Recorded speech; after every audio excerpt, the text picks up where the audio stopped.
Gentlewoman from New York, Ms. Velasquez, for 5 minutes. Thank you, Mr. Speaker. Mr. Speaker, Americans everywhere are tired of reading headlines about mass shootings. What happened in Orlando in June broke all our hearts, and we have felt similar outrage at the shooting in Houston this week. But while incidents like this command headlines, we forget just how frequent shootings have become.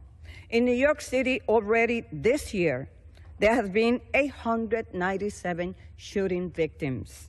According to Gun Violence Archive, which tracks shooting daily across the United States, there has been 10,717 gun-related deaths this year, and more than 22,000 injuries. And it is only September. There are steps this Congress could take to help stem this violence. Will any one solution stop gun violence completely? Of course not. There are anywhere from 270 million to 310 million guns in the United States, close to one firearm for every man, woman, and child. So we will not solve this problem overnight.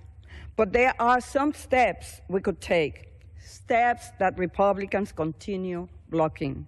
First, it makes no sense that if you cannot legally get on an airplane, you can still purchase a firearm. If you are prohibited from flying, you shouldn't be buying a gun. That is just common sense.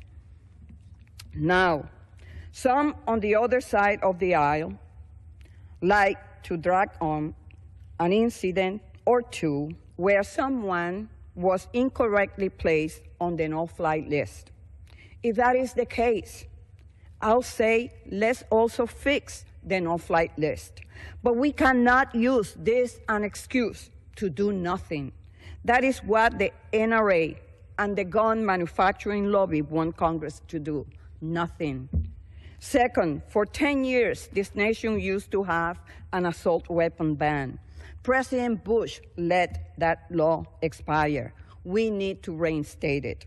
Third, we need a universal system of background checks, something that 87% of the American public supports. Mr. Speaker, there are other tougher steps I would like to see implemented. I have legislation that will invest in community organizations that combat gun violence. My bill will also help stop the flow of stolen guns into New York City and hold accountable gun owners who